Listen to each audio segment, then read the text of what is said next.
Bonjour, bienvenue chez moi, je suis Lisa Gachet de Make My Lemonade et ceci est ma nouvelle maison, vous pouvez visiter.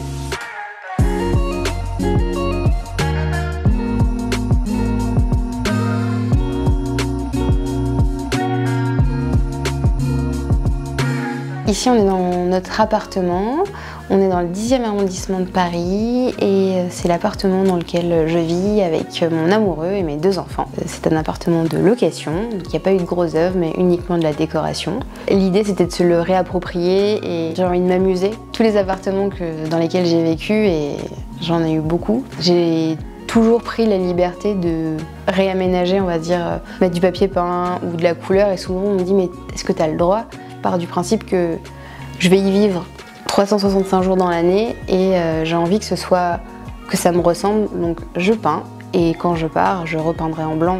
C'était toujours important que je me sente bien et que où que je pose mes yeux, je me sente enveloppée et dans mon cocon. Alors pour le choix du mobilier, puisque je pouvais pas peindre la totalité des murs, je voulais des grosses pièces colorées.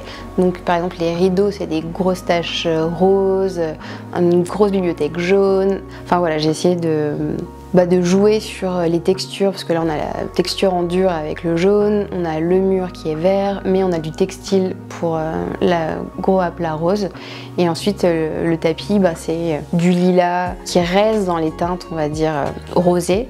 Et je trouve que le vert et le lilas, c'est dément ensemble. Je suis en train d'en mettre partout chez Make My Lemonade, là, faut que je me calme, mais c'est des associations colorées qui me plaisent beaucoup.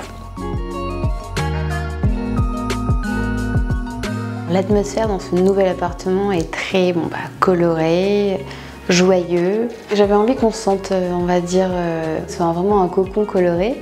Et j'ai lu il y a peu de temps une étude qui disait qu'on pensait à tort que faire des intérieurs beige ou blancs, c'était pour apaiser l'esprit. Mais en fait, ça demande beaucoup d'énergie, de projection. Et du coup, c'est pas forcément plus calme parce qu'on essaye de recréer un décor imaginaire. Et du coup, je suis assez satisfaite d'avoir fait des choix audacieux dans les couleurs pour, on va dire, créer un univers coloré assez fort et enveloppant.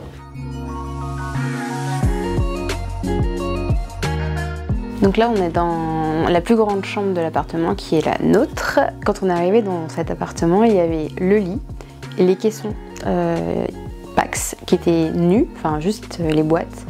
Et quand j'ai croisé ce papier peint, j'ai complètement craqué. J'ai trouvé l'association colorée sublime et assez chic. Et le bois naturel, je trouve que ça se marie particulièrement, enfin c'est du chêne naturel, se marie particulièrement bien avec le bordeaux et le rose poudré. Je trouve que ça habille et ça apporte une autre texture que juste un panneau lisse d'une couleur. Et j'avais tellement été triste de quitter mes anciennes portes arches cannées de mon appartement, qui a un rappel peut-être un peu plus adulte avec la porte cannée mais sans l'arche. Il y a un côté rétro qui me plaît beaucoup, ça me fait penser aussi aux chaises tonnées. Et, je trouve qu'elle fait adulte cette chambre.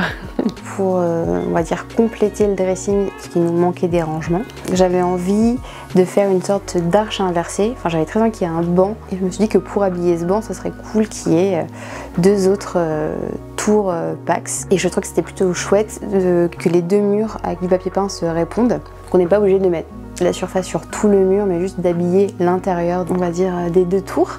J'ai rajouté une banquette en mousse et dans les chutes d'ourlet de mes rideaux, j'ai fait des petits coussins assortis à la banquette et au papier peint. J'aime bien que ça fasse un petit coin dressing, on va dire boudoir, où on pose les vêtements, on essaye, on s'assoit ici pour mettre ses chaussures, enfin qu'il y ait différentes utilisations de cette arche inversée. La chambre des enfants vraiment se split en 2 ambiances colorées. Pour la partie de Lazare, je suis tombée complètement amoureuse du vert romarin de Margot Keller. Et j'aimais bien aussi le mixer avec des couleurs un peu naturelles, donc le lit en bois clair, le canage et puis le petit tapis tigre. Enfin, je crois qu'il y avait un joli mélange et il y a une espèce de liant entre le rose et le vert, c'est le bleu ciel. Donc on a une petite étagère bleu ciel, il y a la cabane qui est bleu ciel. Enfin, je crois que ça se mariait bien, le bleu ciel et le vert assez soutenu. Et le côté de Suzanne, il est rose blush, que j'adore associer avec le vert. J'adorais quand j'étais petite les Malabar Bigou, et du coup il y avait un côté, je crois, à la banane et un autre côté à la fraise. J'avais envie de faire un côté bigou, et le jaune et le rose c'était trop beau, ces couleurs pastel. Le clin d'œil était que le jaune plume s'appelle Lemonade, donc j'ai pas pu résister.